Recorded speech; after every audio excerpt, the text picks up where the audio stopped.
First, I think we as Catholics, we definitely need to listen to what our good Pope Francis is saying, and to look at what he is doing.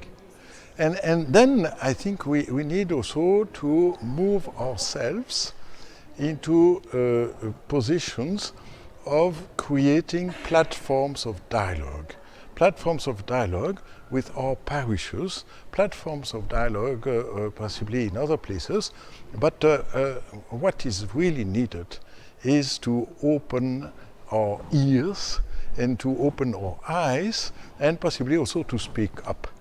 And to speak up and to give not only feelings of compassion, which are badly needed, but also to give facts and figures about how many migrants, how many refugees are coming, how we could actually need them, and how we could actually also protect us from unwelcome elements.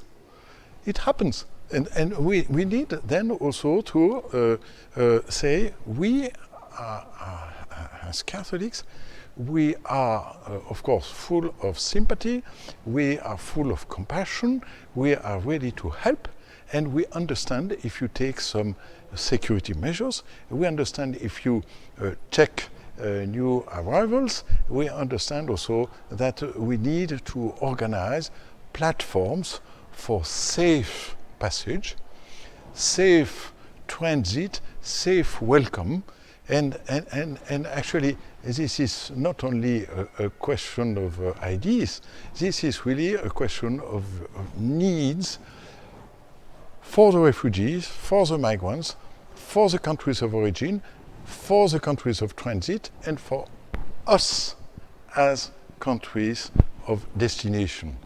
And we as Christians, we as Catholics, we also need to show and to ask for, actually to demand for, religious freedom.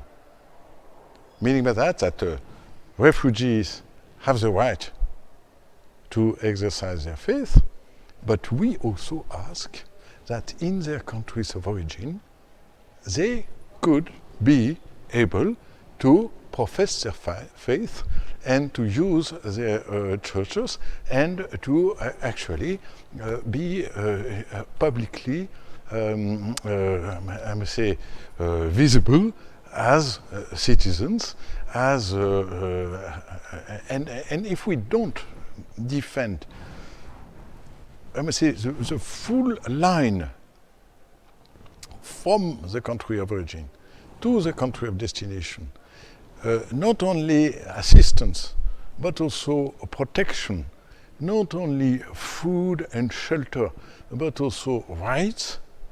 And we have also to demand that countries supporting conflicts should actually now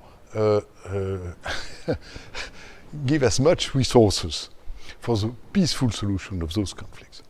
Because what's happening in Syria is actually the best example that now both Russia and America understood that it should be over.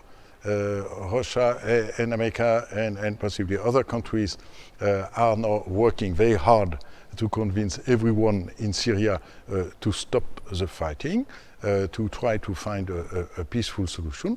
I think it's badly needed, and Catholics should be also working for peace, because quite often the most tragic cause of migrants and refugee flows are wars.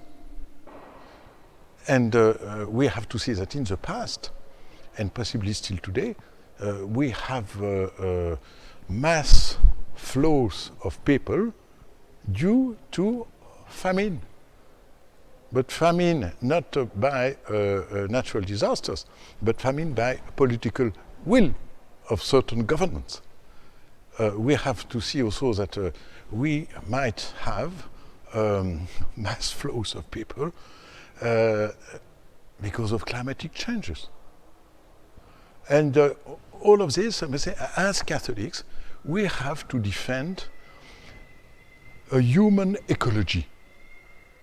And that, again, we'll find in our good Pope Francis' message in Laudato Si encyclical letter. That's a message which needs to be, I must say, not only repeated, but implemented. And after that, we'll see that this message is very deep, and this message will actually deal with the root causes of those migrant and refugee mass flows. And so I think as Catholics, we cannot, of course, abstain also from praying, because I think definitely we need to pray for peace, we need to pray for refugees, we need to pray for migrants, and we need actually to pray that we can build and maintain peaceful communities, even if we have different people.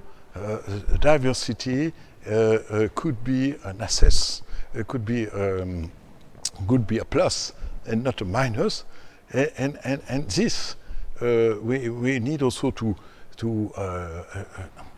exemplify, to learn the lessons of history, and to show, for example, that my own country, my own city, Geneva, we did benefit so much from refugees, beginning with the Protestant refugees, creating banks, creating the watchmaking industry here in Geneva, from German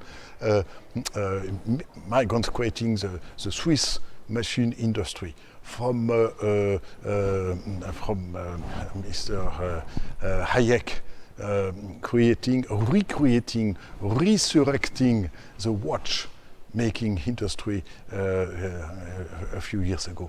And so we have to show people, those refugees are actually contribution, not only to our good heart, but they might be a contribution actually to the prosperity of our country. They most probably will be a contribution to the prosperity of the generations to come.